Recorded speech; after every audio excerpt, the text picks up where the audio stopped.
Thank you so much. Folks, we've got an agenda before you that was sent in your packet, but we are hoping to rearrange it a little bit to accommodate some schedules. Did you all get the email about that earlier? We're going to move the, we're going to move in front of the public hearings, the Thanks Outer Banks resolution that's on the agenda, and move that up to the beginning. If that works for everybody. If so, we'll make that a motion for amended agenda. I'll make that motion. Is there a second? Mayor, I'll second that. All right, there's a motion and a second. Any further discussion? Hearing none, all in favor, please indicate by saying aye. Aye. Aye. Any opposed? And motion carries. So we've amended the agenda now. If you would like to approve the amended agenda, we also need that motion as well. I move to approve the amended agenda. All right, Mayor, I'll second that. We have a motion and a second. Any further discussion? Hearing none, all in favor, please indicate by saying aye. Aye. Any opposed? Nay. And motion carries. All right. Awesome. Thank you.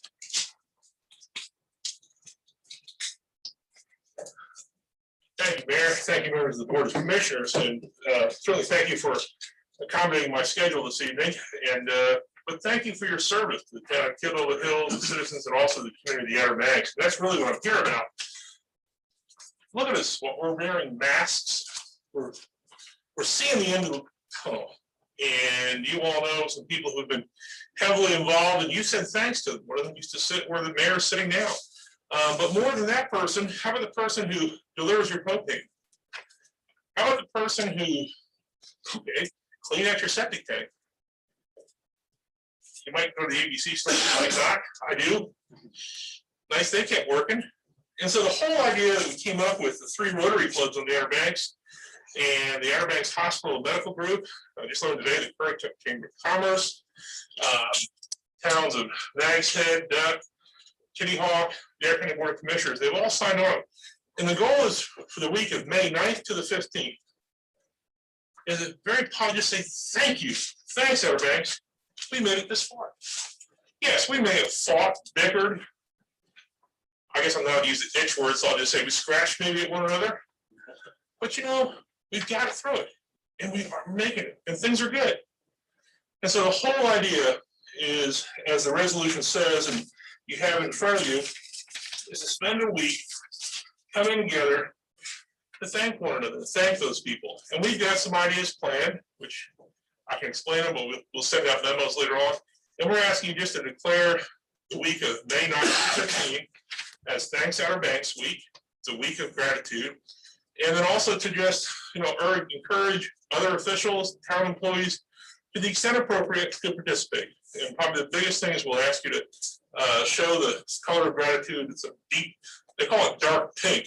I call it magenta, but I'm working with the marketing people at the hospital. They tell me it's deep pink. Okay. Anyhow, we've got some other ideas. So I'd be happy to answer any questions. I appreciate your accommodation, and we certainly hope that you would adopt this resolution this evening. Excellent. Congratulations on your effort. Thank you very much, sir. Excellent idea. I think it's something we all had on our mind, and we've talked about it probably every meeting for the last year. How fortunate we are to have such a great community that's pulled together. I was just reminded by Facebook about the Willards feeding program they had this time last year. Right, couldn't have been more needed or more impressive. Incredible effort, especially in those early, very, very scary days. So we really have come together in a whole bunch of different ways, and I hope that we will come together to pass this resolution to join our fellow municipalities in the county and all these great civic organizations in expressing this gratitude simultaneously in that week during May. Any other comment, or we're looking for a motion? So moved, Mayor, to pass the resolution. Excellent timing, and you said it all. And thank you for your efforts with the Willards as they started that food drive, and I know Mayor Pro Tem was involved in that as well. So, yeah, I think it's very, very appropriate.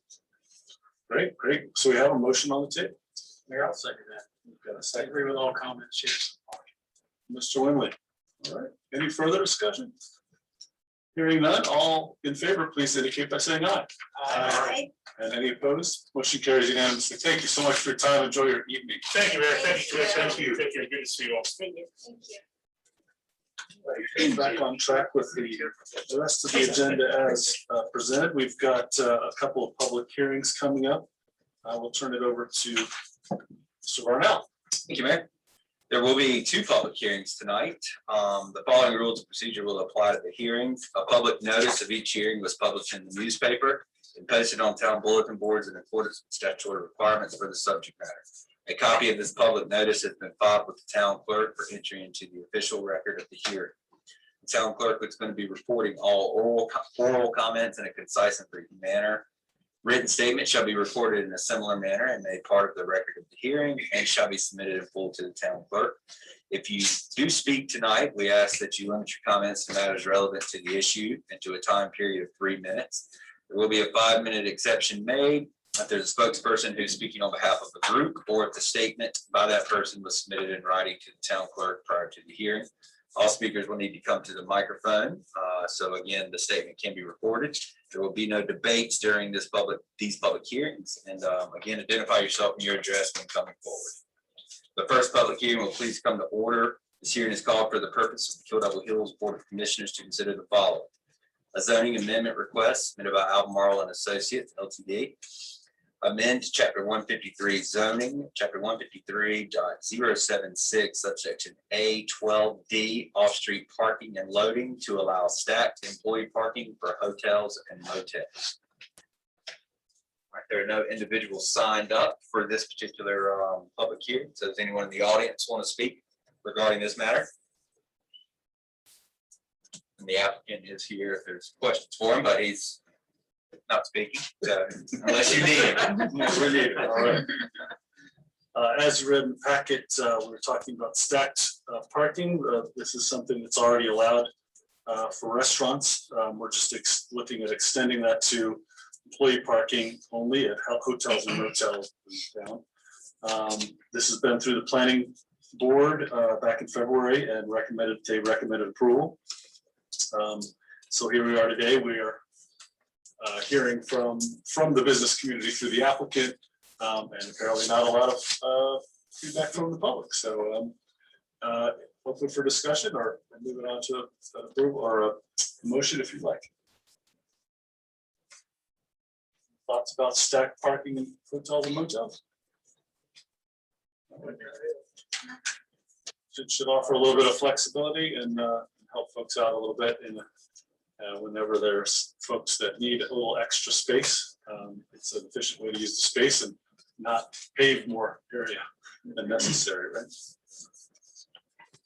All right, we're looking for a motion. I'll make a motion.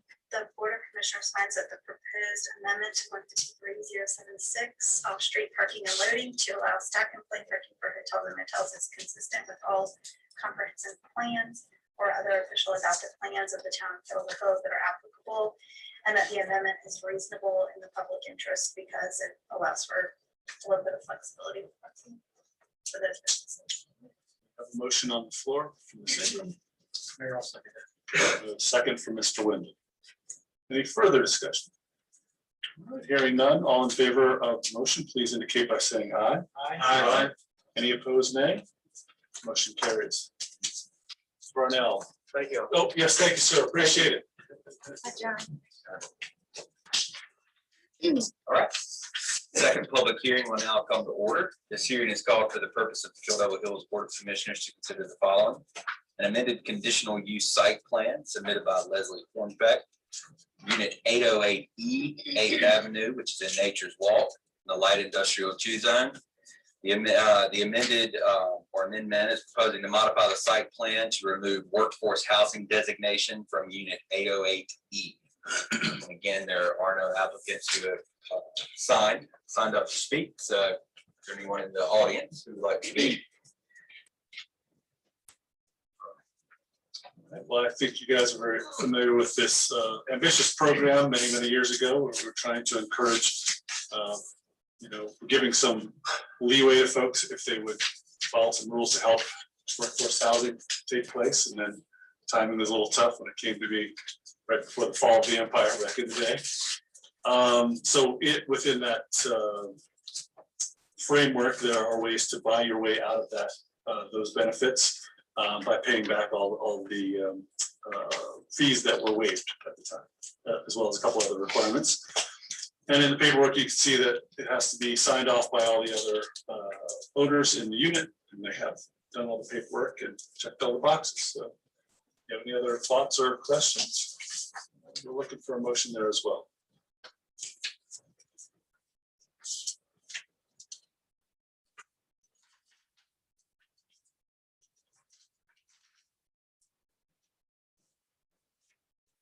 Yeah, I'll make that motion to amend the conditional use site plan for unit 808E 8th Avenue, Nature's Walk, light industrial 2 zones, modified site plan to remove the workforce housing designation from unit that's in unit 808.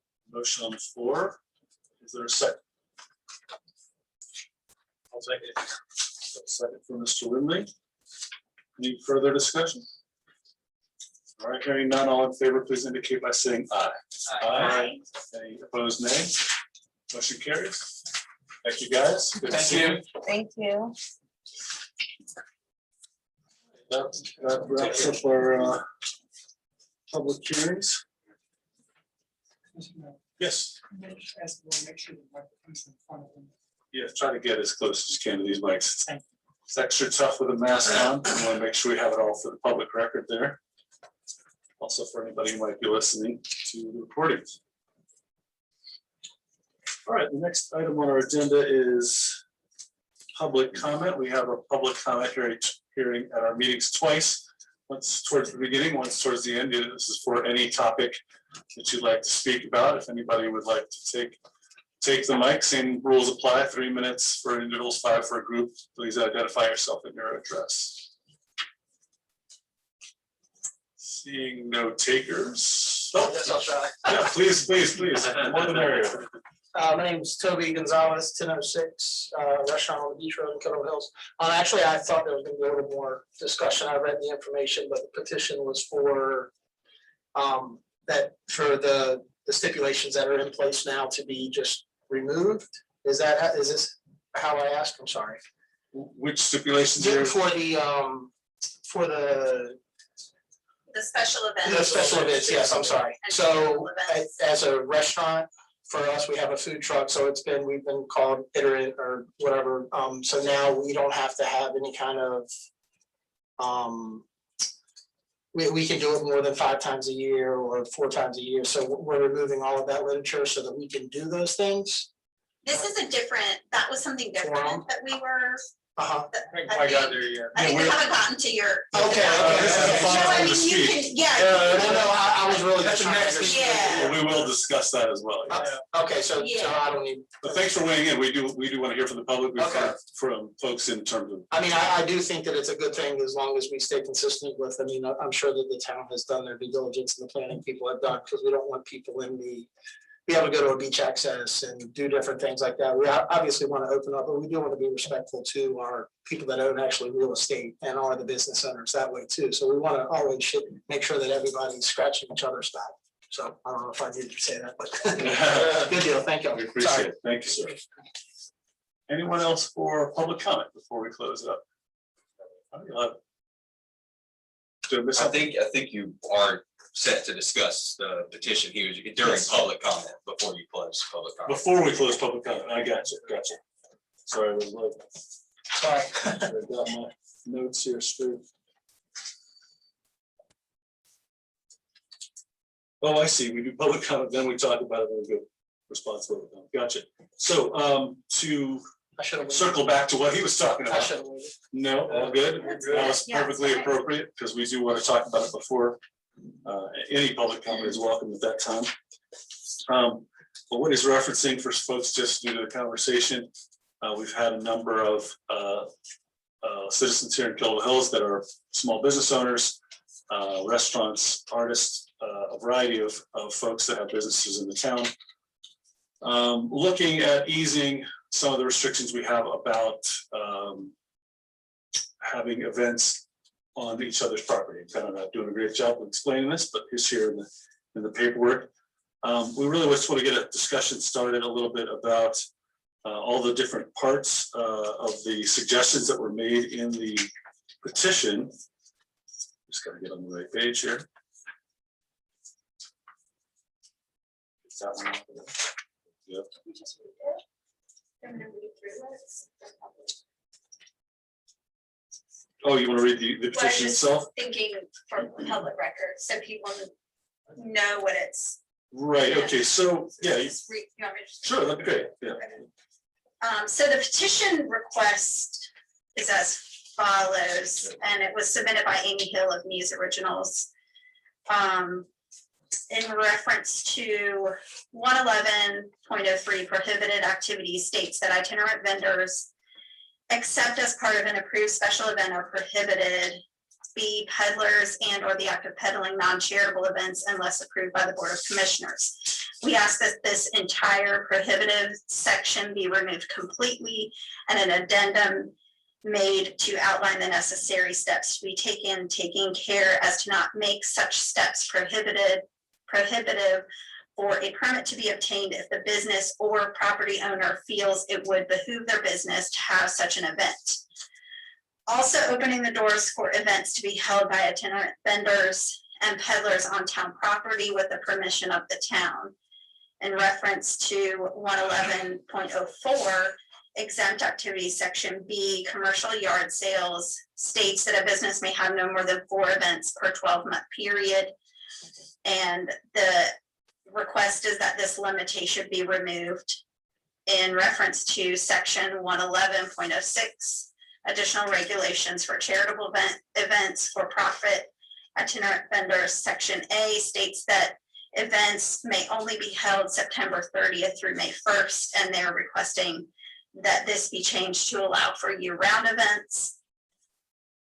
In reference to section A1 under 111.06, we request that the number of vendors not be limited to an arbitrary number, but rather based on the space available on the subject property. In reference to section A2, under 111.06 states that the permit shall be required to donate 100% of realized profits after expenses to a charitable organization. We request that this be changed to the requirement of a charitable tie rather than demanding that 100% of the profits be donated. In reference to 111.08, permit requirements and application, section A states that no permit will be issued for the same sponsor or charity or more than 4 times in 12 consecutive months. And the request is that this limitation be removed as well.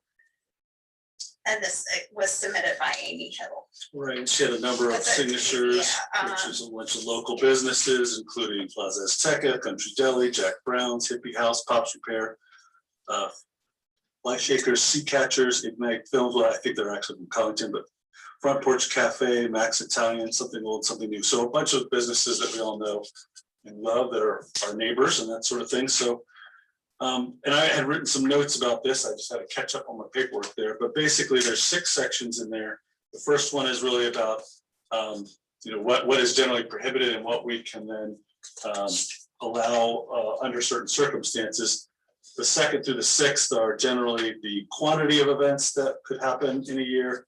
The season that they could happen is the next one. The number that that an individual vendor could do, and then the last couple items are whether or not you have to use all the profits for a charity, or there might be some profit in there, and then how many times a sponsor can have an event. So there's a lot of different ways that it is limited. Typically, we're looking at basically off season and only a few per year. So their requests are to sort of wipe the slate all the way clean. That is not necessarily what we have to do. We certainly don't have to do anything. But the discussion is really, are these things overly prohibitive? Can there be beneficial situations? Are there other unintended consequences if we were to change these items in a substantial way? How far do we want to go? So these are the kind of things we want to have kind of open discussion about. Hopefully we can provide some guidance to staff to help us look at ways that we could modify these things to help these stakeholders and citizens in our community. We've had some of the discussions I've heard about it also included, we have a small sampling of businesses. There are always more than one side to every issue. And so I would throw out as one of the first topics that maybe we should look into a simple polling, possibly, via email or one of those automated polls that you do online. Yeah, there you go. Survey Monkey, that's the word I was looking for. To see what some of the other businesses, we have 50 or 60 restaurants in the town. Most of them are small mom and pop shops that might have an opinion. And then we have dozens and dozens more retail establishments, probably hundreds of retail establishments. So we have talked a number of times over the last year about really reaching out, having a better dialogue with our business community. Their stakeholders, many of them are locally owned, some of them are owned by folks that live in other towns, but they certainly employ lots of local people. So we really want to make sure we get all those stakeholders' voices in the room that would like to be in the room. As well as I'd like to really get a feel for, because I haven't talked to all of you about how, what your temperature is on this. We've talked, and I think we're talking later in the meeting about pop-up events and other ways that the town can be involved as being the providing the opportunities for small vendors, dinner vendors, artists, in ways that our fellow communities are doing at First Fridays in Manio and down in Nags at the farmers market. So we're discussing that independently as well. So we definitely, I think as a group, we're kind of going in that direction. So that will keep going in that direction. But this is really in reference to the code as it's written. Where do we stand on how these folks feel about this? So I want to open it up to the floor. Thoughts? Mayor, I'll jump in on the first request around 111.03. In our first paragraph, before she itemized everything, I think she really means restaurants and small businesses, but the way I interpret that first paragraph, it kind of wipes the slate clean for the whole town. I personally feel any changes we may need to stay in the commercial zone, that we need to, whatever we look at, restrict peddlers and any of that activity from our residential zone. Like Toby said, probably need to keep that off of our oceanfront zone as well. It really needs to focus on our commercial zone of town. Right. It's easy to miss, to get the communication a little off, but yeah, I don't think that was their intent. But when whatever action we take, we'll make sure to be specific about of what we might be changing. Like you said, the other 4 or 5 items are more about numbers. We do 4 a year. Is it safe to go to 6? If we're doing it only in the off season, what is the impact in the summer? Things like that. I'm sure there's a lot of history that's gone into how these codes came into being, and anything that staff would like to add in, we're all ears. I will point out that the time frame, we have not ever had to deny a special event request because someone has asked for too many in a year. Right, that hasn't happened. It has never happened. Gotcha. So that's not really the problem. No, because the business can have more than 4, but not for the same organization. So they can have them a lot, but it might be for the SPCA, and then it might be for the community foundation, and then it might be for, what we're talking about tonight at the introductions and presentation community care clinic. So the 4, we've never had one place be denied because they've had too many yard sales or special events. Yeah. We have gotten, and we've also not denied any outside of the time frame because most businesses in the summer months don't want to use their parking to be taken up by an event. Right.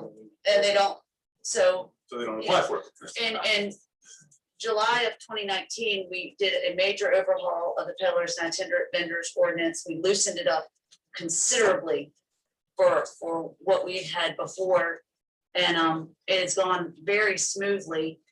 There was a lot of concern at that time with some businesses that were the brick and mortar businesses having a similar vendor pull into a restaurant that's not their business, and take their business away from what they have the front door for, and that was a concern, and we tried to do that both ways, that the business could have the yard sales, which was their own goods outside a couple times a year, you know, the t-shirt sales and the sauces and the whatever, and that they could also hold special events.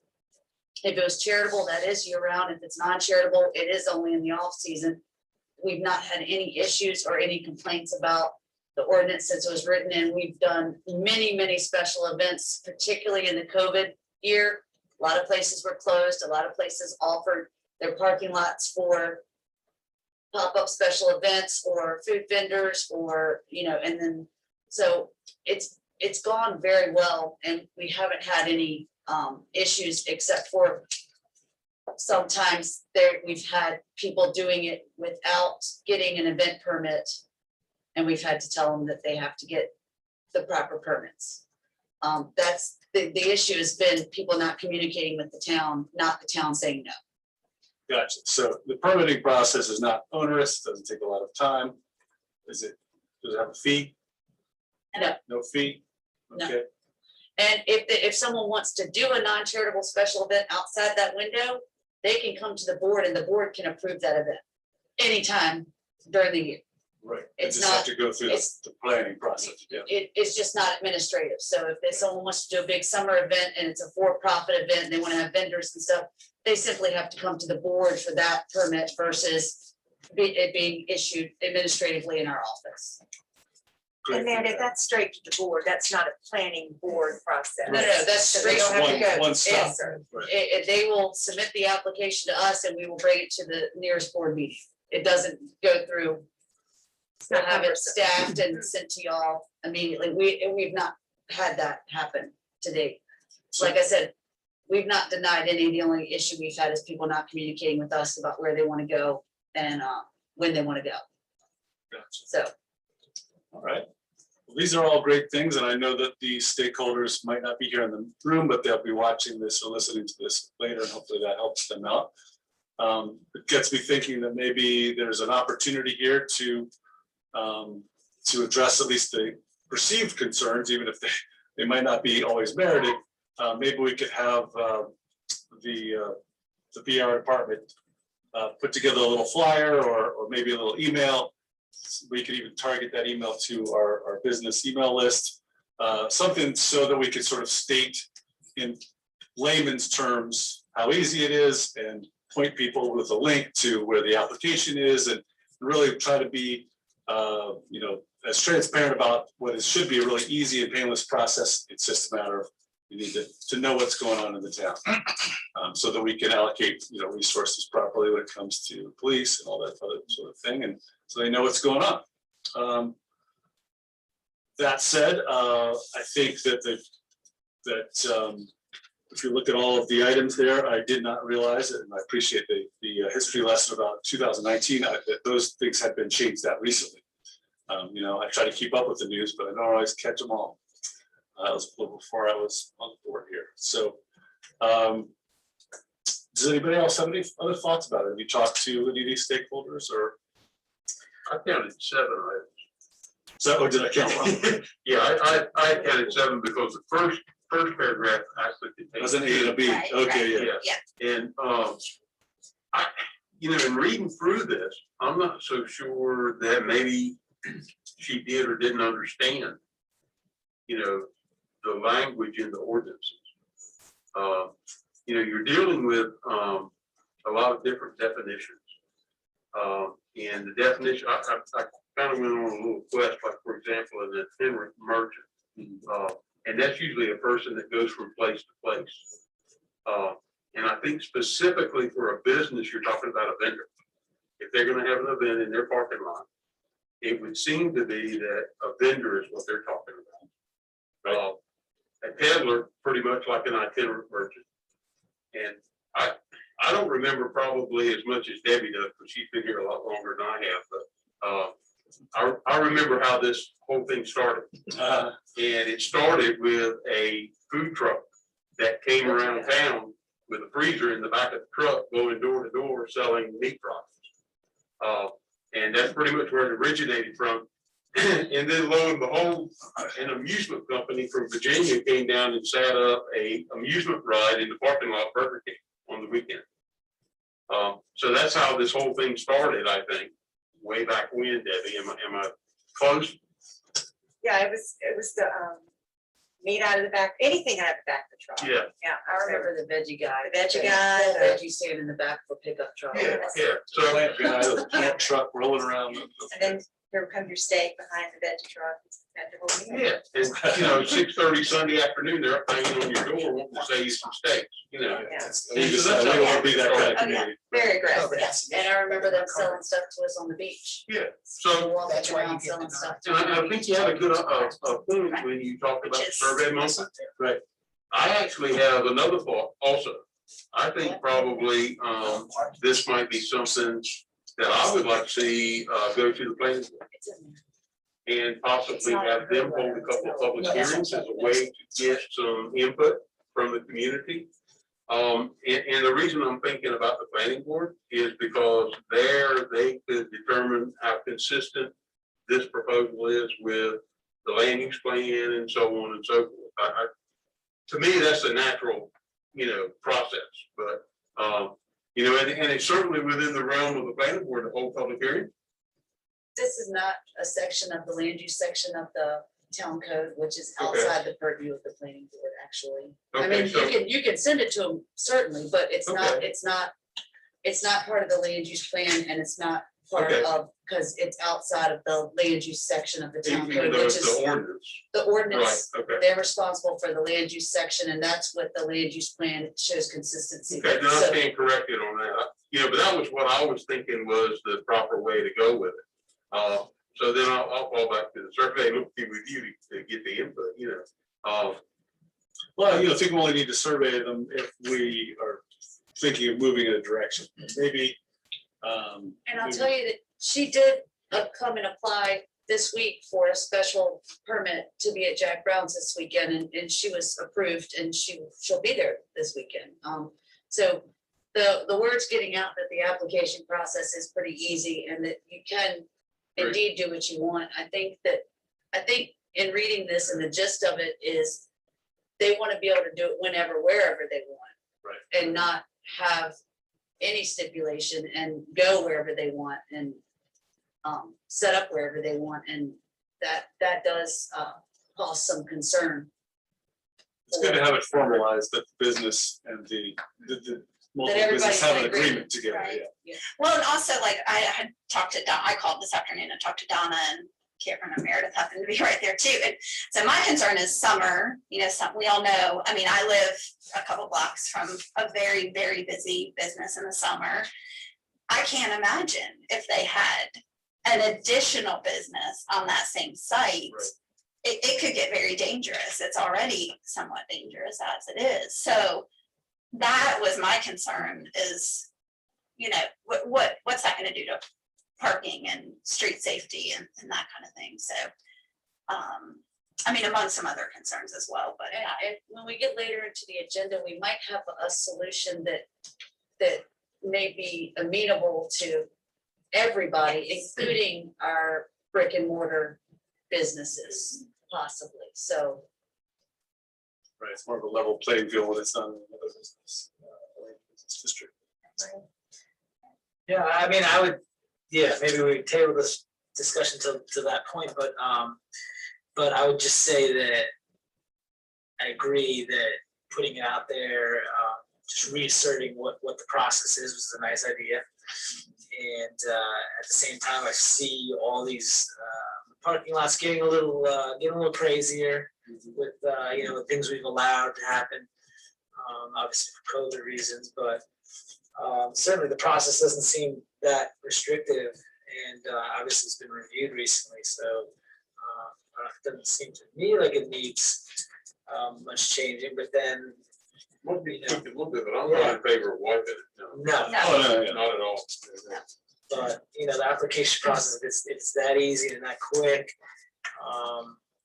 Really hasn't been a lot of denial, so I just don't know, maybe there's something that we're missing here in what the request is, but it doesn't seem like we want to make these parking lots anymore, outside of events that are approved anymore than they are right now, for sure. Yeah, kind of get Chief Britt's input on, one of the requests was to eliminate the block on the summer, having events during the summer. As there concerns from our first responder community about allowing events in parking lots during our peak season, or would it be business as usual for you all? So what are your thoughts on that?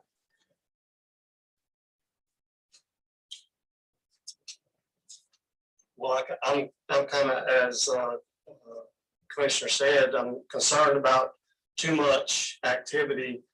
And right now, going through the parking lots in the summertime is like going through a maze. So add that on top of a special event, it is cause for some concern.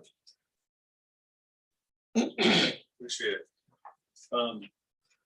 Yeah, I think that this has been a great discussion. Unless there was more to bring up, we can circle back with the applicant and maybe see how they feel about the things that were revealed this evening. And then we'll also move on to the other item later on the agenda, and hopefully that will have some impact on it as well.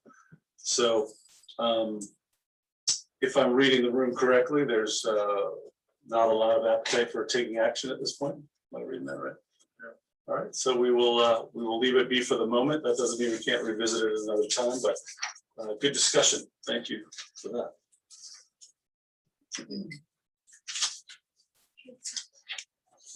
So if I'm reading the agenda correctly there, we had kind of interjected that between public comment and response to public comment. Does anybody have any other additional things to respond to?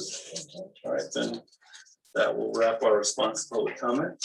The next item on our agenda is introductions and presentations. The first is with the partnership organization and annual report from Community Care Clinical Care. Hi, good evening. My name is Lynn Jenkins, and I'm the Executive Director for the Community Care Clinic of Dare in Nags Head in the old Medical Center building. And I just want to say thank you so much for the commissioners, mayor, for supporting us each year. It really goes a long way.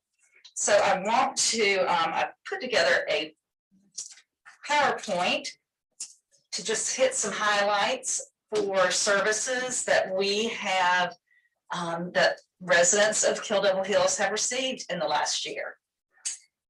And one to start off with, we actually have 219 patients currently from Kill Devil Hills. Out of our almost 600 patients, give or take, 97 new patients from Kill Devil Hills this year. We've had a lot of new patients, especially since COVID. And they're awesome folks and working hard, and we're glad to be there for them. Okay, so, oops, here we go. To highlight some of the services we provided to Kill Devil Hill residents. Definitely our primary care. Just because we're one of the free and charitable clinics, it doesn't mean our care is any less quality. It's very high quality care and comprehensive. We provide medication assistance. We have a lab on site to do all the blood draws for both routine and diagnostic lab work.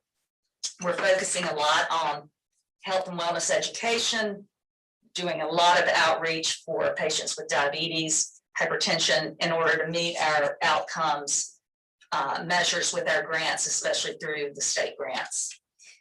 We have added colon cancer screening for all patients 45 and over, which is really the gold standard through the GI fellows. Offer diabetic retinal eye screenings, joint injections. We have interpreters on site, bilingual doctor, nurse, and another interpretation service. And an interesting fact, the North Carolina Association of Free and Charitable Clinics, which we're a member of, they are our great organization that serves 70 clinics in the state.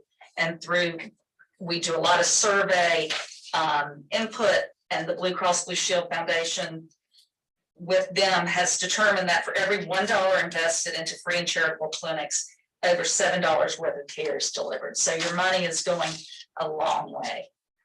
981 primary care visits. Oh, sorry. There we go. 27-hour-long health education visits, 556 labs, 56 nurse visits, which is blood pressures or taking an INR, lots of different. And then one of the really wonderful things is the program I used to coordinate for 12 years was a safety net program to get people donated specialist care, so you don't hit that brick wall. And we have gotten 34 different referrals, anywhere from dentist to cardiology, general surgery, and physicians and dentists actually volunteer their services at no cost to the patient, which is wonderful. Lots of diagnostic tests through different partnerships. The Chesapeake Imaging Center will do as many CTs and MRIs as ordered from us for free for patients, which is, you know, each one is at least $2,500. So we were able to do 5 MRIs and 11 CT scans for patients from Kill Devil Hills, X-rays, ultrasounds, EKGs, and if it's abnormal, then we get them a referral to cardiology. So it no longer hits a brick wall. We can get them everything they need.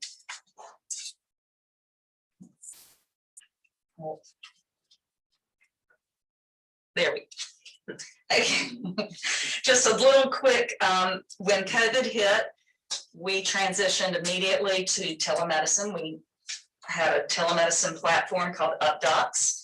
So we never closed, not for one day, because we provide medications to all our patients, a lot of medications, especially mental health medications, expensive heart medications, people just couldn't be without. So we have a lot of different options for services, telemedicine or telephone. We started sending our vouchers electronically to the Bear Island and Beach Pharmacy that partner with us. And most medications are delivered to people's homes at no cost. We've, Outer Banks Community Foundation granted us some nice rapid response grants, and we were able to get education out to people, bags with masks and hand sanitizer and tools that they needed. We also provide COVID-19 testing for symptomatic patients. And we've had a community health worker in our lobby signing people up for vaccines and actually giving them a scheduled appointment, which has been very nice.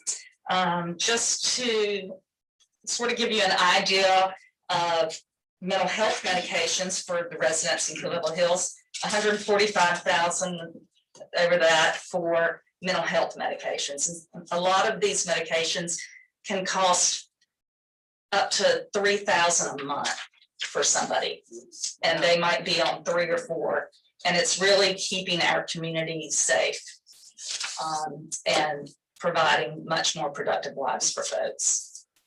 So we are very grateful. Let's see. Now, this is just a picture in our education room with one of our interpreters and nurses providing a one-on-one or two providers with one patient just about healthy foods. And we had partnered with Beach Food Pantry, doing a lot of collaborations in the partnership and in the community. And people learn about foods and then can take some home with them. And total services for the year to Kill Devil Hill residents was, as you can see, $434,678, which is a lot of money for that $10,000 that you all give us. And we are very grateful for it. And thank you so much. Come visit anytime. Does anybody have any questions? Thank you so much. Thank you. Thank you. We love it.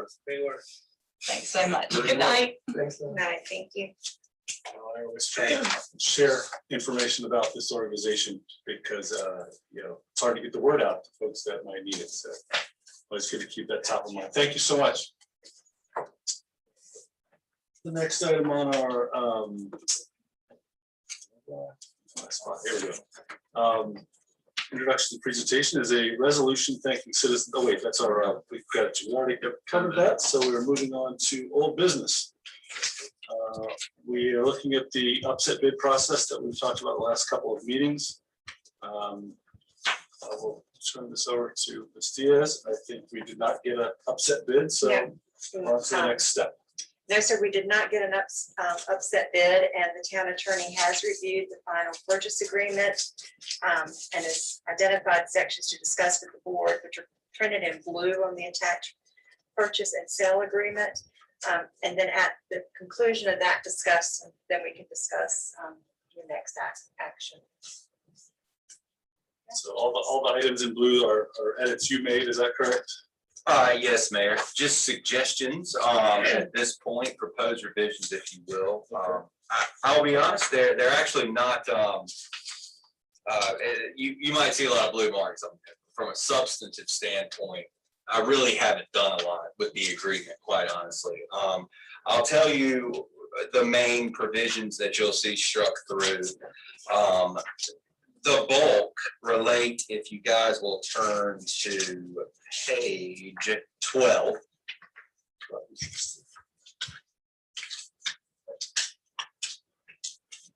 And under section 24, which is labeled purchaser's condition precedent, there's a section in there which essentially becomes defined as what's called entitlement.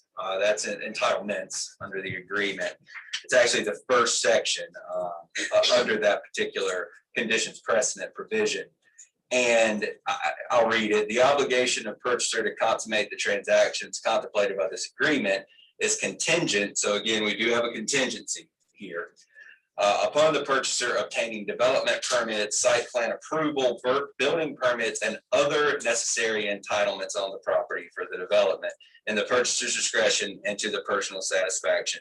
It does state commercial or retail office center, multifamily development, or mixed use combination thereof. So, and we're not trying to limit, that's not what that's about. In reading that, I kind of got a sour taste in my mouth. The reason why, it's twofold. Number one, there is a pretty extended due diligence period, or what's called an examination period within the agreement already.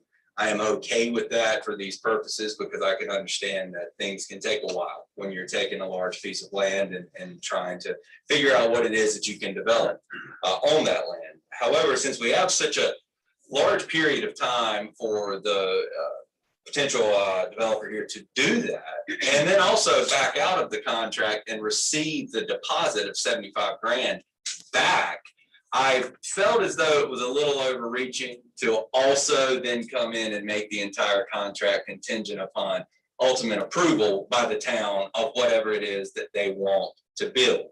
And the main reason I say that is that could give the applicant, the developer, the party to this contract, the ability to kind of string this out and tie the property up for a very long time.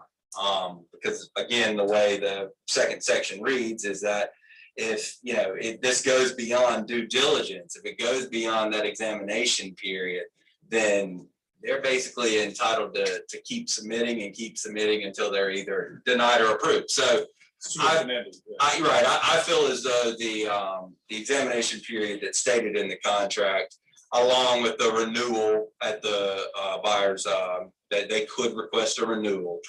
I think there's sufficient time, in my opinion, for them to look through and see if they can get development approval.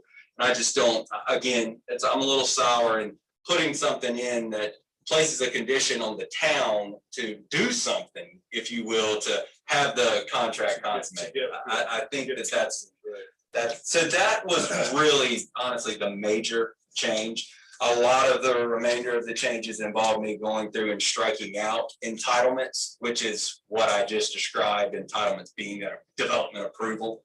There is another change in here, and I'll go, it's page 9, actually, under subsection B.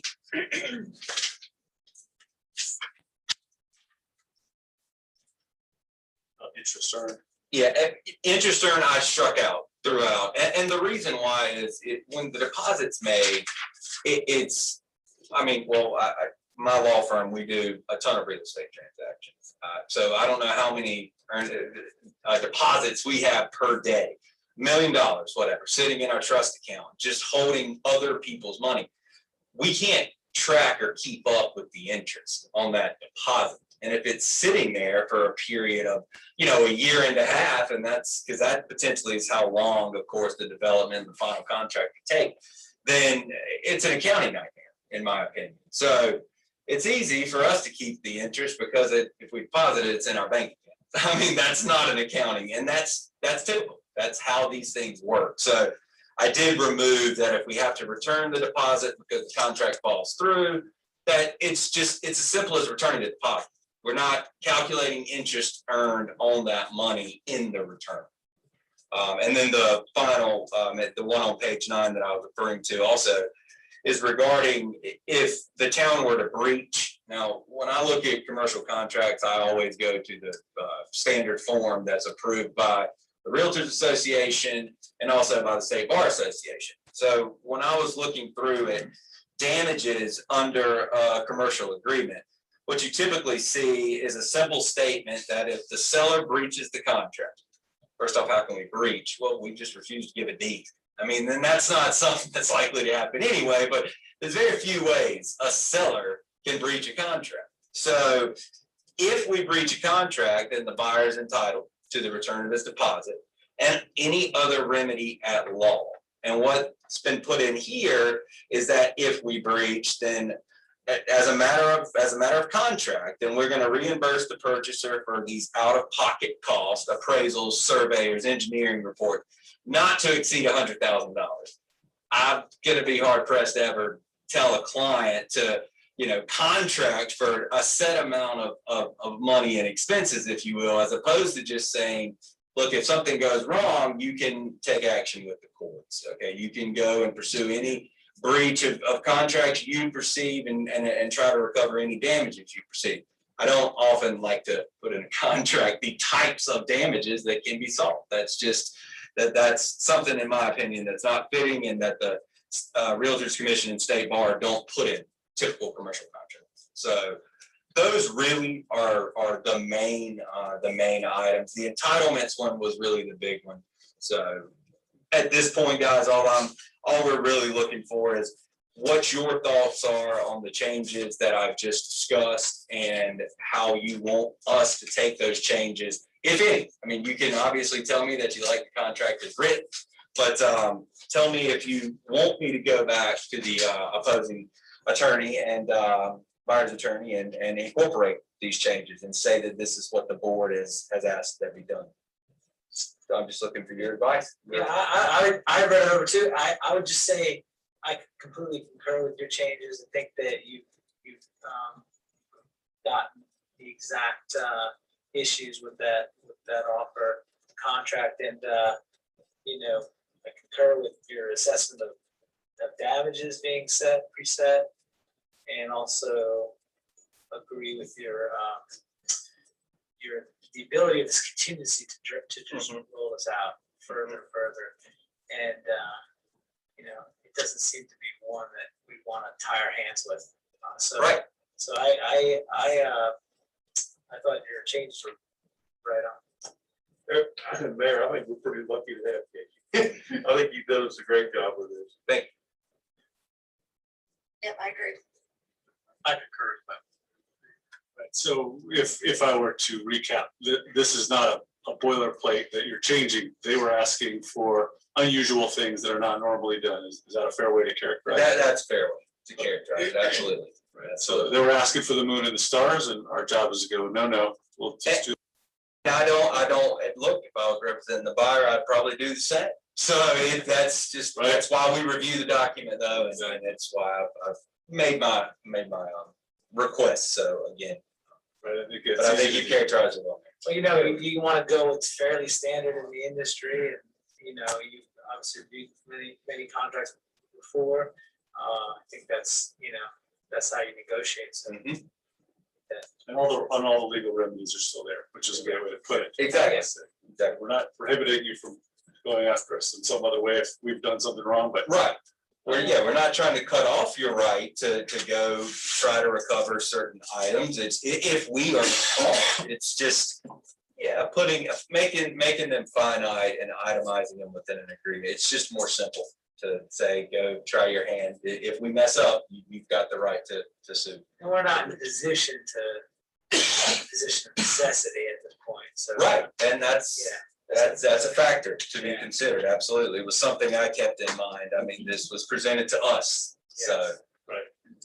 and every development has money at risk, whether it's the borrowing the down payment and paying that interest on it, or whatever, that's just part of doing business. Absolutely. And so I guess my last question is, you don't think these changes are things that will derail the process? Right, it's hard to tell because you don't have a touch. If I had to get, this is just me, I'm not talking Your to experience. Wyatt Booth yet, who's representing the buyer. But I would not imagine so, no. And you know, again, if you would just give me a little bit of leeway in my negotiations, that would probably help. So that way we don't have to come back every single time. Gotcha. If you want to modify from this, that's not substantial, then you certainly have the full faith and support of the board. Okay. Speaking out of turn there, Emma? No, not at all. Reiterating what you were saying, yeah. All right, thank you for the work on that and appreciate the update. What's the next item that we need a motion in order to, yes, let's see here. You gonna make the motion? Go ahead. Sure. All right. I'll make the motion to take action to approve the sale of the property at 2011 South Protein Highway and 0 South Protein Highway, adjacent thereto, and 2032 Wrightsville Avenue. And give the town attorney authorization to negotiate as directed any outstanding terms of the sale and purchase agreement. And I've got my direction. And Ms. Ingram, if you would just put the bid amount in your motion. Oh, yes, $1,505,000. Thank you, Commissioner. All right, excellent. We have a motion on the floor. I believe I heard a second down here on the. All right, one more chance for other discussion. The only other discussion I would have is, at what point do we move forward with the process with the county? I know it's not a part of this, but this certainly puts us in a position where we need to maybe talk about it at a future date on how we proceed with the county on the make of. Exactly, right. There's a lot of unknowns, a lot of things to figure out there. Right. They certainly are related. There's a timeline that still needs to play out. And we also need to hear the intentions of the county as well. So we'll certainly Figure out how to move forward. keep everybody appraised of how that moves along. Yeah, I don't expect it to go quickly, but we'll take it one step at a time. Sure. I would just reemphasize that, I mean, obviously you have the power to negotiate, but I believe that we are in the position that this property is valuable, certainly, and we have, I think we should be able to, assert some power, position of strength in negotiating this, because I think this is a good deal from my. And I agree. But I feel like I agree. And I understand where you're coming from when you're saying that. I mean, again, this was something that was brought to our hands, and it's something that, again, does have a lot of value. So. Desirable spot. All right, so we were in the middle of further discussion. Any further discussion? All right, hearing no further discussion, all in favor of the motion, please indicate by saying aye. Aye. Any opposed, nay? Motion carries unanimously. Thank you. Ms. Diaz, you had mentioned something about next steps, or is that all you were? That was the next step you were talking about? Yes. Okay, just making sure we weren't skipping over something there.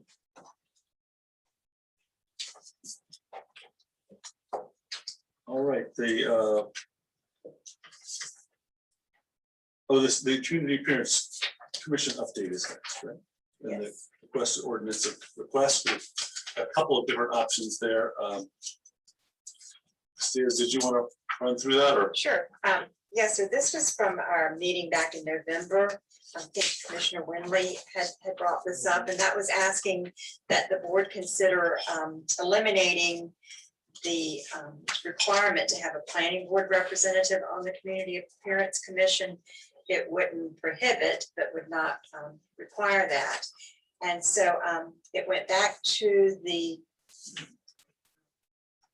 Community Appearance Commission for their review. And they have two draft recommendations: draft amendment A, removal of the membership requirement, and replacement of the planning board representative with a regular meeting. B, replacement of the planning board representative with a regular member only. And with that, Commissioner Wembley, I'll defer to you if you have some additional information you'd like to offer from your committee. Yes, and Sue is also here, the chairman of the CAC. We had I didn't feel comfortable with our board taking action, changing the structure of the Community Appearance Commission until I could bring those proposals to the CAC. Let us kind of have a quality discussion about how we feel, and then get that input from the group to bring back to our board. We had so I think we had a rather healthy and detailed discussion around it, weighed the pros and cons, and the group eventually decided to endorse option A, removal of membership requirements, and placing the planning board representative with a regular member. With the thought being that we already had planning board meeting, folks on the planning board are on the planning board, and we want to open up opportunities for folks to serve as much as possible, and taking that requirement out, get somebody who may have not had the chance to serve an opportunity to serve, and just opening up more spots for people to participate was really the intent. So now we're bringing it back to the board. Super, yeah, it was quite specific early on. I think it was all well intentioned, but having the flexibility does seem to be the will of all involved, and probably for the benefit of the town. So, any other thoughts or discussion about this? Otherwise, we'll look for a motion to make that happen, which I assume would be the draft amendment A. Yes, sir, that was their recommendation. That was the recommendation of the CAC as well. Yes, as sir. I'm comfortable making that motion with any further discussion. I'd like to make the motion to approve the draft amendment A, removal of membership requirements and replacement of the planning board representative with a regular member of the Community Appearance Commission. So we have a motion and a second on the floor. One more chance for further discussion. Hearing none, all in favor, please indicate by saying aye. Aye. Any opposed, nay? And the motion carries. Before we move on, if I could interject into this meeting, something I have not done before, but that we have a short recess. I traveled last night and didn't get a lot of sleep, so I consumed too much coffee for a long time. So we'll just take 2 or 3 minutes. Sure.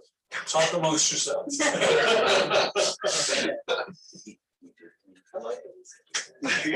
Stretch your legs, whatever it is you need to do. Breaks are always Never apologize.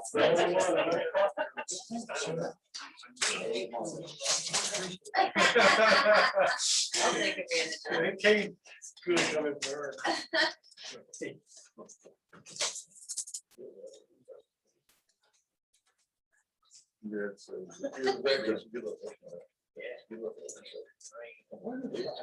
don't think I've seen you since Dangerous Animal. Kind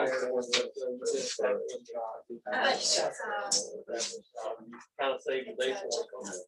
Casey and I was watching it from our conference room. It was kind of a little stagnant there, so, you asked some very good questions. Yeah. You look, I've had it online and I have read over the documents 2 or 3 times and have written a list of things I wanted to ask. And it's funny you should say so because on my way over here, I stopped at the in the convenience store and ran into Kelly. And I asked her what happened and she told me that y'all had put the animal down. And of course, that was all that could be done. And I hope that woman really understands, and I think she does, that she's responsible for what happened. I don't think she's a good vet parent. She certainly should never have a questionable dog or animal, maybe not in.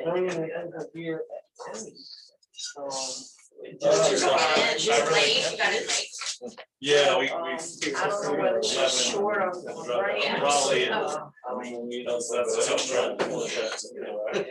I used to go step on that, I can't do it anymore. you know, we only, I've been on this group since it was created. This is only the second case we've ever had. And I think you remember that. This is the first case, most nice, That 'cause bit the my former kids do, they're always up. fire chief's grandson. I understand that dog got away with it. And the other one. Especially now that school is making you get up. Yeah, it's only. Is that what happened in court? Oh, it's recently. I knew that the guy had Yeah. taken it to He's court. actually.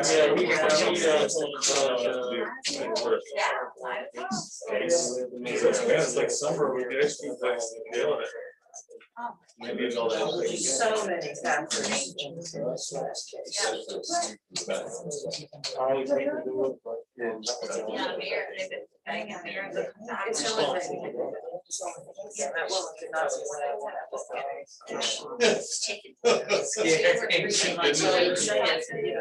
Yeah, that woman could not be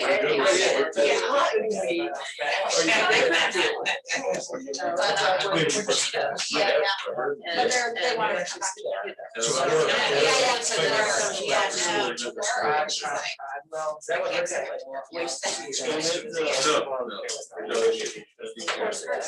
you all, is there a vet town that does that? I'd rather have the longest discussion. Yeah.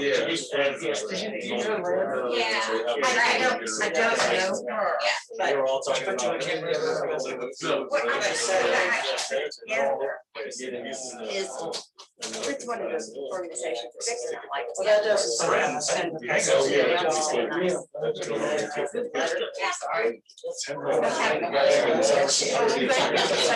it's very well. Very well. Not so common name, but still, you just kind of. Jenkins, Lynn, and you've heard of Lynn. I could finally see how they. I guess we. Yeah, they're perfect couple. Yes, sir.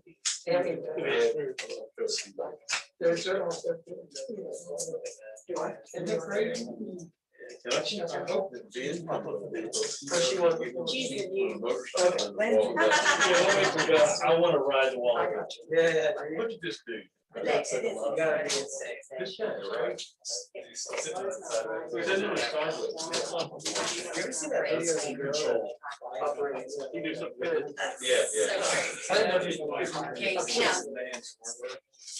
Right. She takes off every year for bike. It's not because she wants to participate. She's coming out. Yeah. Summer vacation. That poor Linda, she can't. Really, she's main guy. I didn't gavel us out, but gavel us back in. Do that. Thank you for your accommodation.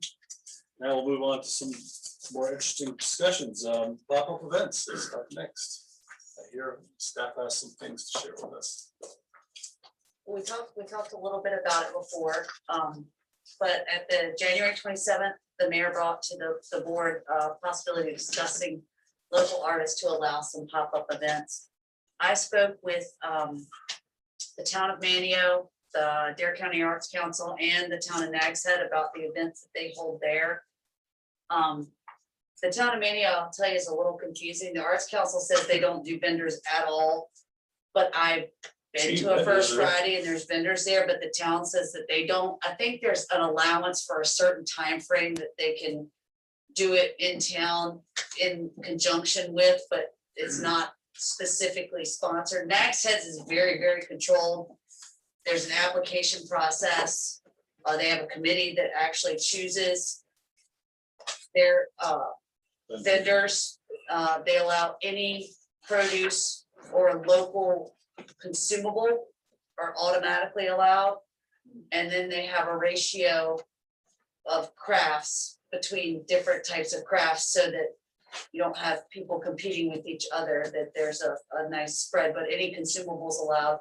And they do it by season, like you rent your space for the season.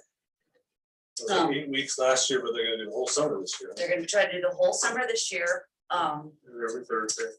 Yeah, they do it on Thursdays and it's during the day. And the cost is $340, not $140. The gal who runs it told me it was 140. No, it's $340. Believe me, I'll pay. And they allow 30 to 50 vendors.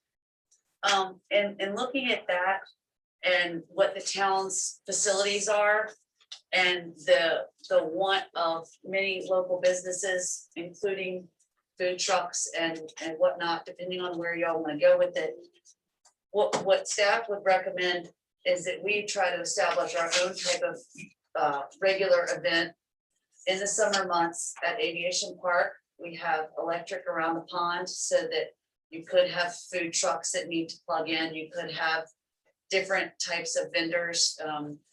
And we have the parking. And then our overflow parking can not only be our town hall, but school's not in session in the summer months. We would work with the high school to make sure that they were comfortable with us, having overflow parking over at the high school. We've got the crosswalks. Hopefully, we're gonna be putting in crosswalk lights. We can do some in the day, some in early evening. We can, that's up to the board, but that would be an excellent location. It's got all the amenities. It's got the restrooms, it's got the parking, it's got water fountains, it's got playgrounds, it's got the electric. So those things. And then the second idea was to have a seasonal market, which comes a little bit later in the season. I know that Dowdy's did it this year. They don't typically do it, but they had great success with it. Is the kind of Christmas time market, which would be in about, just after Halloween through Christmas, where you'd have events, and that I would recommend we would do at our upgraded Meekins Field, which will also be an ideal site for community events. And the overflow parking there, we would work with the Dare Center. That's their slower season in the winter months than the summer months for overflow parking. And the Meekins Field has, when we finish, I think it's gonna have 72 parking spaces, which is more than 3 times what Dowdy's Park has right now. Oh, wow. So it'll have a significant number of parking spaces for that facility in and of itself without having to even overflow into the Dare Center. So if the board likes those 2 ideas or one or the other, and would want to direct staff to work on the semantics of how to do it and, give us any direction that you would like to give us, then we would bring that back to the board for y'all to review and get started as soon as possible. I just have a quick thought on the Meekins Field. I love the idea of using the new space. I just love the way aviation looks at holidays.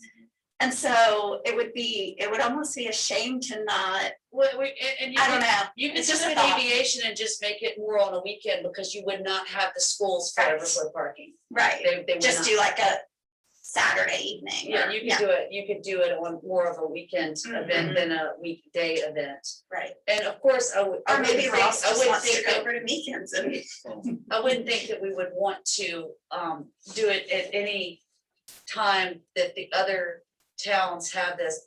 Right. And the reason that staff's recommending this is it would allow all the artists to have a regular place. And you don't have to, we do not have to have it be for the whole season. You could do it by month, and there's all kinds of way to handle the application process, but it would allow them, and it would also allow our brick and mortar stores to participate and come to these events, so that it's on an equal playing field. It's not, you know, Meeting, yeah. you get to gather up people from this restaurant to come look at your art, but there's an art gallery next door that's not getting the foot traffic because the people are coming to the it's an even playing field. And the restaurants that have food trucks could make application and they could be there and enjoy that. We would advertise for them. We would be the event coordinators and all you gotta do is show up and plug in. And so we felt like that was a very even way to handle some of the talk that y'all are getting about the pop-up events is to more control it and make it a community event and really try to get people out to support all these people. Yeah, I think what the next day free is Wednesday. Right? It's already Thursday, Friday, and Saturday. I've always thought, I always thought that the ice cream social, as small as it is always such a great event. And this would just make that, a more, we just don't have these community events. We're still working on the parks, we're still working on, Kill Level Hills has been in flux, I think, for a while. Especially with Meekins being down. So, I mean, this is just like, yes, bring the community together. And another, Cameron just said a good point, was Sunday would be a great day, because then we would be back to work on Monday and buildings and grounds could clean up, or you can do it on a Monday. Right. At yeah, the that's- beginning of someone's vacation versus the end of someone's vacation. Right, exactly. Or Tuesday, Monday, Tuesday, hey, anywhere in there. Yeah, I love the idea. I'm super excited that you guys are excited about it, because it does take having, somebody's got to run the show, and it's not without a decent amount of work. But I think when we all chose to run for office and try to serve, I think that what we all had in common was that we wanted to have more ways for us to be proud of our community, excited to see each other and bring people together, because all sorts of other good things will come from getting together and having a safe place for families and kids and all that sort of thing. And of course, we're all big supporter of the arts, got a musician on the board. I love the idea of being able to incorporate music into something like this. And really the creative opportunities are endless. We could have themes that would run for a season or a week or a month, or there's all sorts of ways you could go about it. And I think you guys got a great running start, and it probably goes without saying with what my wife calls the bobbing club. So we're all on board with this, and we really like seeing what you've done already and where you guys might take it. So yeah, you have my full support for sure. Yes, when I was reading this material, it made me think about the Halloween parade. Oh, yeah. I thought, that was a pretty cool event. They had a couple of them, and we covered last year's, but we kind of got some momentum, and I was really surprised to see. Sue and I actually worked that event with the CAC, and all the cosplay people from out of state and all around made it a point to travel here just to be a part of that parade. So lots of opportunity. Yeah. Sounds good. I really like the idea of it being something that people do on the regular. If there's a certain day of the week that, I live in a neighborhood that's walkable to that spot. Or you could do it twice a month if you didn't want to do it every week, Yeah. But any type of direction, or do y'all want us just to kind of get an outline of what we think but anywhere from once a week to twice every other week? Right, either one of those. And whatever is manageable for you For you all, guys, I think that's important too, is just being able to manage it and do it well, and maybe start slower this season and then grow it and see. I Well, think and that's what Mag said, they had a much shorter window before, and now they've expanded it because they've got it wired, and They have trials. it takes a little bit to do that. Right. And I think that they do it during the day for staffing reasons, because they have staff. Right.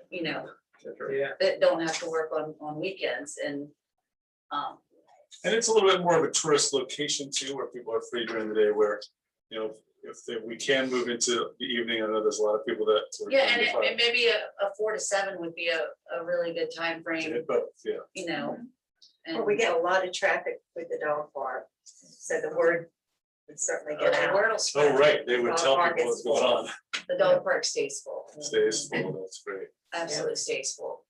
So I really like the food truck idea too. I know there's a lot of folks that would want to be involved in that, even if we limited it to a certain number, because. I think we'd have to. Yeah. You wouldn't want the whole pond to be, I think we'd have to get some parameters. But On the how food trucks many, don't want to be in a situation where it's spread too thin. I know when we did stuff with Taste of the Beach, and then the food truck shows that, you can't overshoot. Start off with 1 or 2 and ramp it up as the crowd merits. But I think all the food trucks would rather have, just 1 or 2 or 3, rather than coming in with 7 and they all get a little bit of nothing. Yeah, and so the direction I kind of got was that we want to stick with aviation for the entirety of 2021 at least, see how it goes, and come back to you guys maybe next month with some actual, here's how it's gonna run, and see if we can pull it off. Yeah, that sounds like a great. And I like the theme idea and also the holiday, if you could wrap it into holidays. I think the holiday's really easy. It's the Yeah. theme during the summer. is when you're not asking the right person. to See, think of the yeah, theme, but oh, there's- this guy's creative right here. And you gotta put Ivy to work again, because I know that Nax had got some funding from the tourism board Yeah. for their tables and their pop-up canopies and chairs and stuff like that. That's where they got all those from. I was So- thinking that, yeah, BYO pop up.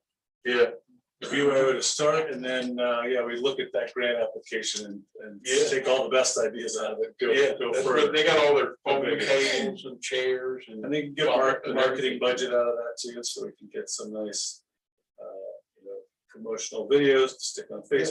The events I went to, there wasn't an artist there that didn't have their setup right. Dialed, yeah, Yeah, they usually. They have, got their stuff down. very good. You just need to mark off where you want them to be and Yep. set it in the box.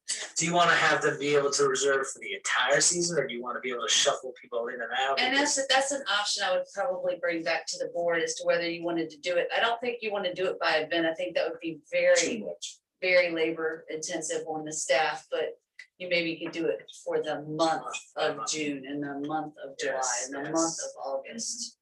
I agree with that. But, Or share or a you, space and have it be every other week. and then or do you, another yeah, place. or you Swap can, it up. or they can buy it for the season.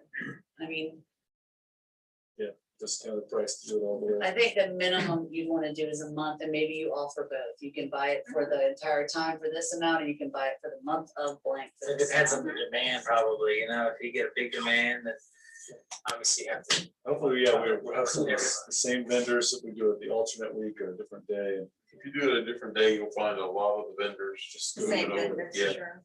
And we'll need to assess, how many vendors we can handle, what kind of vendors we can handle and all that sort of stuff. So Yeah. hopefully we can give. Nax has a lot. Yep. I don't know if that number is high for us at this point. We need to start. We'll We start gotta- small.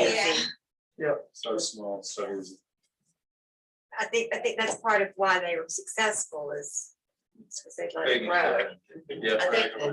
I can't remember the number she told me, but it's significantly lower than the number that they're taking this year when they started in NAG said. So. Great. All right, super, yeah. I'm Exciting. super excited about it. Yeah. It's not. Yeah, and Thank you, like I said, Meredith. Endlessly creative. Yeah, thanks. Sort of on the side of that, while we're just kind of having a loose discussion, that we've talked also about partnering with the Park Service for something for December 17th. So that's still in discussion. And I think I sent an email around with a big drone show that had 3,000 drones in it. It was pretty amazing. And I'll forward that to Scott. I just saw that this Yeah. morning, so I'll forward that to Scott. So, yeah, it's a Chinese company, so I don't know if they're, doing shows over here, but at least it shows you what's possible that. Yeah. I think we have kind of a moment in time where Park Service is open to it, fits with our story. It's something people haven't seen before, and with another thing that would bring the community together that was so popular last year, and we can utilize this site and that site maybe to do something with food in the evening and a show at night. Should be really cool. I thought it was really interesting, Mayor, how it links the present, being the drones, to the first flight. And Yeah. that this wouldn't happen if it hadn't been for the first line. Right. It's like a tailor-made story for us, and I think it would, you know, in marketing circles, you call it earned media. You do something cool enough that the news organizations will cover it. I think we can really work those angles to, you know, Wavy TV10 would talk about us, and that just helps everybody do better in the off season for business when people come down for the week or the weekend or the weekday, or you know, I think it's weekdays, but there certainly are a lot of aviation buffs out there, and giving them another reason to come down is also great in the off season. And again, it's a source of pride. We live here, that's our story, that's our origin story. It's a Friday, it's perfect. It's a Friday, even better. That's coming on a Friday. It's 2 or 3 years of having another weekend. Something good can come out of all this, an event every year, that'd be great. It is, and I'd say it's the timing too. People have a lot of pent up desire to get together, and by then we will be really ready to do so. Yeah. Hopefully without these guys. Yeah, We'll for see, sure. we'll see. Anyhow, yes, great discussion. Thanks. Looking forward to see what you guys come back. The next item on new business is we have an open seat on the Street Improvement and Special Projects Committee. There was some mention, I think, of, is there an alternate person, or are we just looking for somebody entirely new? There's not an alternate seat, right? Or maybe not. There is. There is an alternate. There is. Okay. I don't have the temperature of that person, whether they're being the alternate or want to move up, or we're looking at a few other people.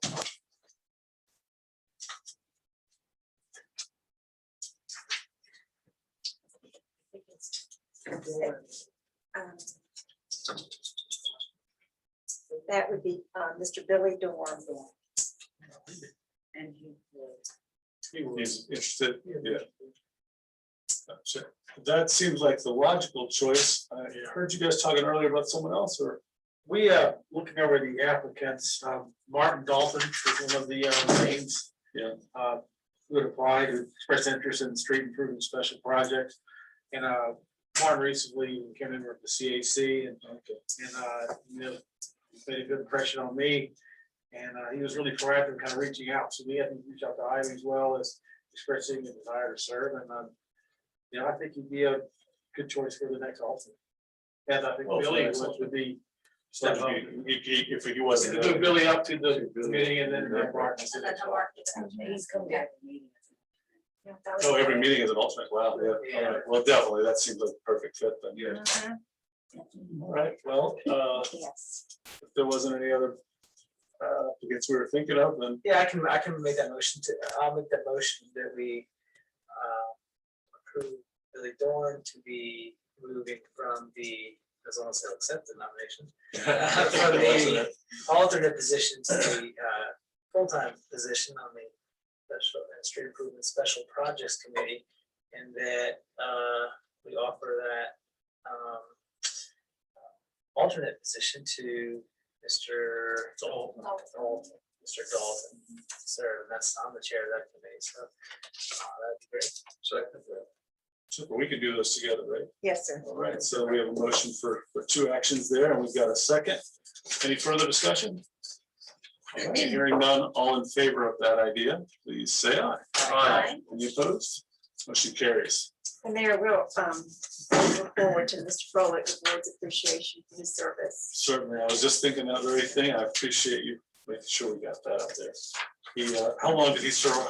There's been a long time. It's been a long time. Jerry's served the town in so many different ways. Yes, Yeah, he was on the original trash attack as well. yes. Wow, Yeah, that he goes was way back. very instrumental in the original. Yeah, plan. I remember very well. We're looking forward to getting that back to its normal way as well. Yes.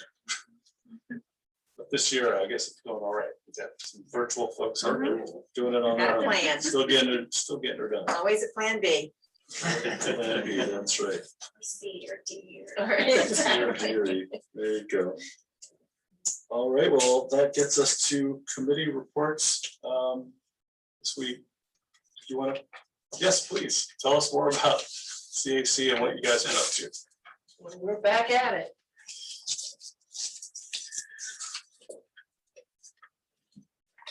Thank you. It's really good to be back. My name is Sue Kelly, 211 Sea Village Lane, on behalf of the Community Appearance Commission. And yeah, the first item I was going to mention is that we are not doing trash attack as normally, obviously because of COVID. None the least that we would be in violation of the governor's recommendations for people gathered by the number of people who turn out for trash attack. But the town has developed a great flyer to encourage people to go out and clean up on the beach, on the streets. And I think some people will do it. In December, we had 2 Saturdays where we did beach cleanups. The first one was done with the Surfrider Foundation. And we had people come out. It was great. And we did those on the beach. So we definitely one day will be back to trash attack. On April 30th, which is Arbor Day, we hope to plant our live oak tree. The details are not yet finalized, but we thank you for having established that as the town's tree. And we look forward to getting some good publicity from planting that tree, wherever our arborist suggests that we put it. And the whole idea behind that, of course, is to encourage people not to cut down the trees, to leave as many as they can, and to recognize the importance of this and all the trees around. Our butt campaign is back in the works again.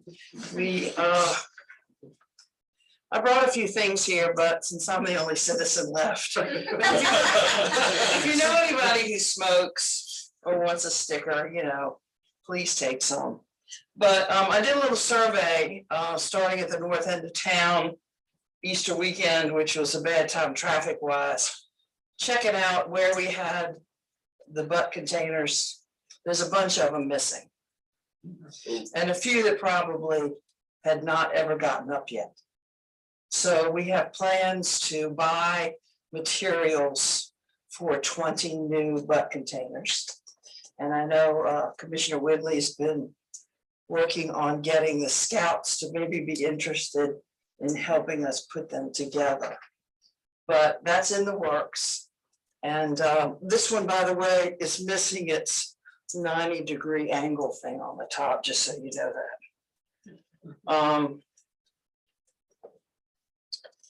So I just wanted to mention that we are going to use the money allocated in the current budget to pay for these new supplies, getting that under the timeline.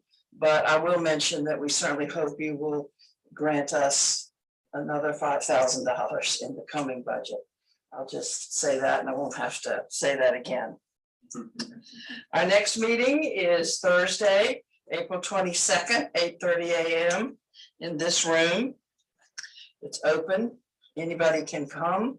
And we have been meeting with the kick butt people too, the people who were the kind of committee, subcommittee, task force who've been working on the kick butt campaign. And we make that the first business item so that they can be involved and then they can leave. I thought I had a bunch more things, but I think the last thing that I want to mention is that this is the year for the Appearance Awards. We do that every 2 years. So sometime before this calendar year is done, we will be attempting to give awards for the most, this is for commercial buildings. We also include churches. But we'll be giving an award for the most attractive commercial establishment, standalone, the most improved commercial establishment, and then the most attractive one in a strip mall or grouping. So we're going to try to redo the criteria for that this year. But if any of you have any suggestions, we're always open to suggestions about what we should do for that. I think that's it. Thank you very much for the opportunity to share what we're doing. We're excited to be going again. And we got a lot of energy. And good people. Yeah. Billy Dorn and Martin Dalton, both on the CAC, they're great. Billy's the one that put together the costs for our new butt containers. So there's a lot of really good people. And we're totally cool with an 8th person. Just so you know, the planning person did not have a vote according to the code. So now we'll have 8 voting people. But I can tell you that the way we operate, I don't see any problem with 4 to 4 votes. We rarely have any kind of disagreement to that extent. So we didn't think as a group that that would be any kind of problem. So thank you for your consideration. Thank Thank you, you, sir. Sarah. Appreciate it. I was gonna say with that, with the appearance, the awards, some businesses really do such a good job with their landscaping. I mean, as you can see, you know, it makes them stand out when they're next to one that doesn't, but you know, you see some really good landscaping done, especially on some of these places on the bypass, and that's something to really to notice, to appreciate, and I like that. I really like that idea of appreciating those businesses that spend the time and money to really make sure their place looks sharp. The appearance awards are really the most laborious part of serving on the CAC, because we will have a meeting where we determine candidates for each category. Then each member of the group has to go out with a grading sheet, because each business grade them, take notes, you bring back to the subsequent meeting, so we can actually score and decide. It's a lot of work. It's not limited to the bypass or beach road. It is not, but we have a lively discussion to determine candidates and then go make the time between meetings to score. Bring back, so it's a well organized. Yeah, It is fun. I would definitely think a business would be proud of that award, yeah. Oh, yeah, they are. Yeah. And we're talking about our goals as board members, trying to get people to be together and have pride in the community. It's right up that alley. You know, I hope that when we work on the next budget, we can continue to move energy and money towards making the bypass beautiful, making the beach road beautiful, making our beach accesses more beautiful. Maybe we can come up with a program to do some matching money for volunteers who want to spruce up a beach access or do a little work, making it look nicer. I think I've talked in the past about have all those great showers there and the water just goes into the sand. I'm sure that there's some plants who would love to drink that water. That's right. Get some folks that have green thumbs to figure out the right spots, put some flowering plants or evergreens or whatever, something to keep on sprucing it up. And then I had just as long as we're talking about appearance, I had a couple of constituents bend my ear about a big project, which would be trying to figure out how to finance putting more power underground rather than off the poles. It's a monumental thing, and it would take a lot of outreach to the public, because I think the only way it can be funded is through adding a fee onto everyone's power bill. Not exactly a popular thing, but I'm really curious to see how many people would think that kind of effort would be worth it. It would certainly be a beautification thing, and it would be in the millions of dollars and take many years, but you can't start unless you start, right? So you can't get anywhere unless you start. So just thought I'd throw that out there and see, plant the seed. I don't think it's anything that will happen really quickly, but that's an ambitious thing we can set our sights on down the road. All right, that's one committee report. Are there other committee reports? Yes. We are going to, let's talk about the West Side Recreation Group. Yes. Have a meeting here coming up on Wednesday. Is that right? 14th? Yep, on the 14th, Wednesday, at 5:30. Yes, sir. And we'll have it here in the meeting hall, and of course, all the COVID requirements will be adhered to. I don't want to, really preference it, but it's probably going to be the concluding meeting, or at least towards the end of the task that the West Side Group's been charged with.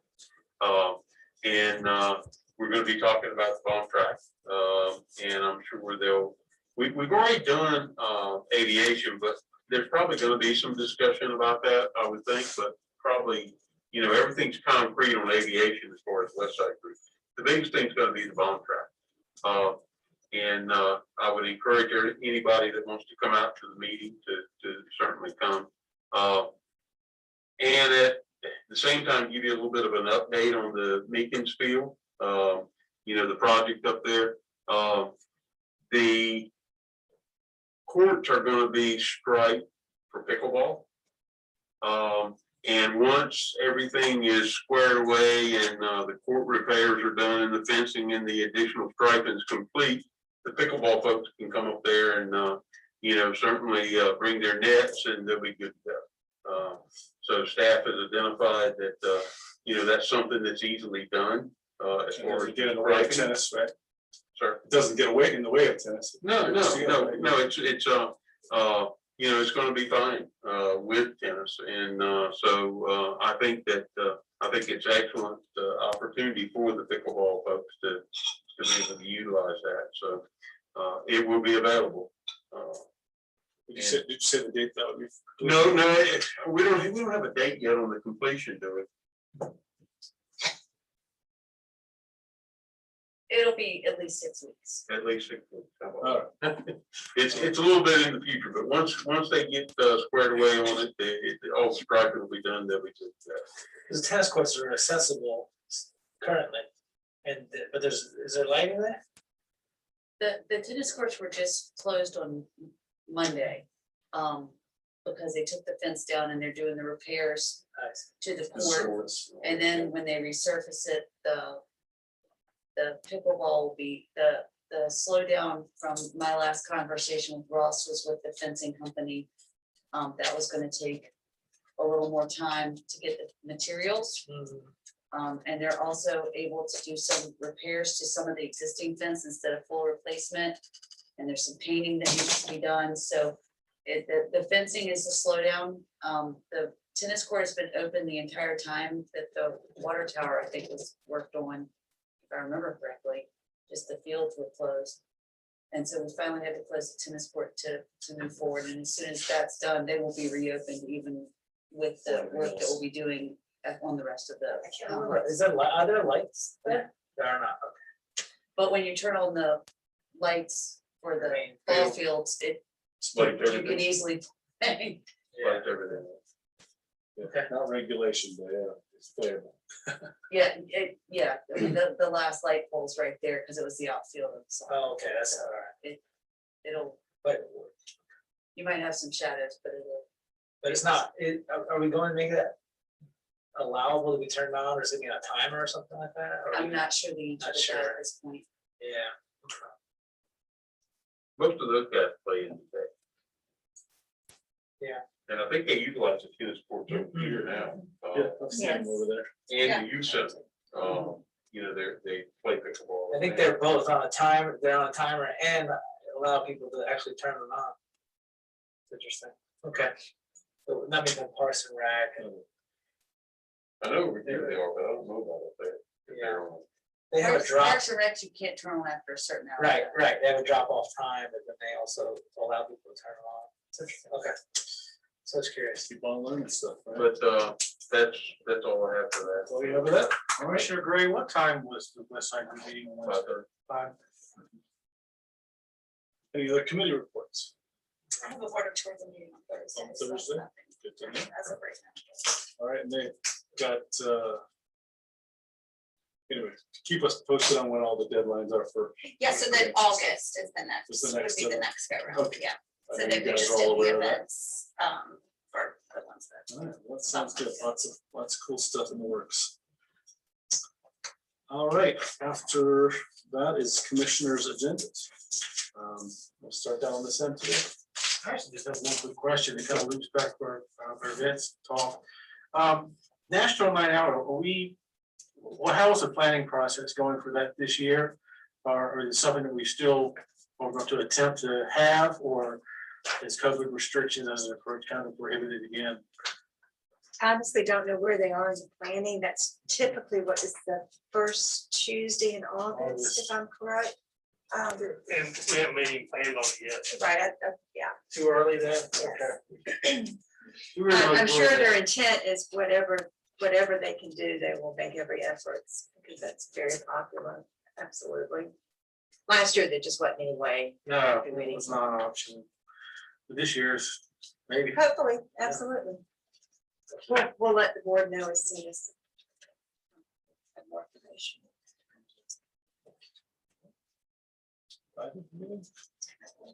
No agenda. That's great for me. All right. Mayor doesn't have much of an agenda either. We are agendaless in this. But we had plenty on the rest of the agenda this time, so. We have a couple of things in the packet. Oh, sorry. Proclamation. Yes, right. Proclamation. Oh, that's right. Let's go. How did I miss that page? I remember reading it earlier. There it is. Got stuck to this other page. All right, so we have two proclamations. One is Child Abuse Prevention Month, which is this month. That's what these little spinning things are about. Thanks for the decorations. Very nicely done. That's the theme, and there have been some things erected around the town as well. Is that what I've heard? Right over here. Yep, outside. So you see the proclamation before. You got a bunch of whereases there, but mostly we're talking about ways to support our community and kids.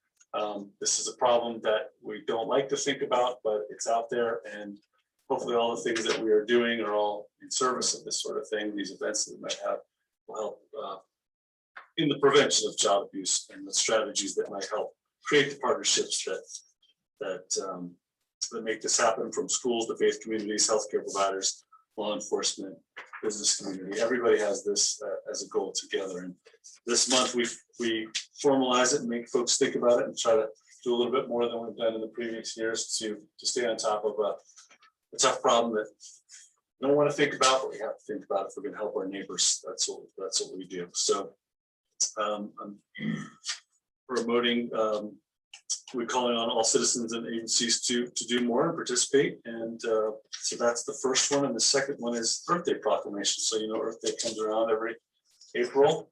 And in that light, we want to keep that in the forefront of our minds of what we can do to help protect the planet. And I think as we get into budget season, we will look closely at all the ways that we can reduce our carbon footprint and be forward thinking and play a continued leadership role to inspire our business community and our citizens to think a little bit greener and do a little bit more. We're not going to solve all the problems in a day, but Earth Day is all about a day to remind yourself how important it is. So with y'all's approval, we will make these things, it's the word I'm looking for, real, live, that's the word. Proclaimed. Proclaimed, that's it, I am proclaiming. The gavel, so I can proclaim things. It shall be. So do we need a vote on that? Please. So that's my motion, as garbled as it was. Is there a second? A second. Any further discussion? All in favor, please indicate by saying aye. Aye. And that carries, and thank you for supporting safety for kids and promoting clean planet. That is all I have for mayor's agenda, and back to my list here. Town manager. No, sir, not tonight. Thank you. Followed by the town attorney's agenda. Nothing for me, Mayor. This agenda is to look good in a cool blue shirt. Yeah. Coolest shirt at the meeting. Gotta give I it to like him. it. It's It's comfortable for golf. golfy. It's golfy. And it was the Masters. It was the Masters. It's like, yeah, it's for the Masters. Misty has the consent agenda. Yes, sir. Thank you. The minutes from March 8th, 2021, monthly report, February 2021, 5 budget amendments, rollout container sales, continue to have to add more of these, record our wellness grant from the League of Municipalities to establish a budget in the AED supplied line to increase crime prevention. This was due to generous contribution that the town received, to record funds needed to upgrade an existing solid waste truck for Beachville service. And then lastly, to fund initial cost permitting sand search pre-construction services for the 2022 beach nourishment construction project. Number 4 is a recommendation for our 2021 lease purchase agreement.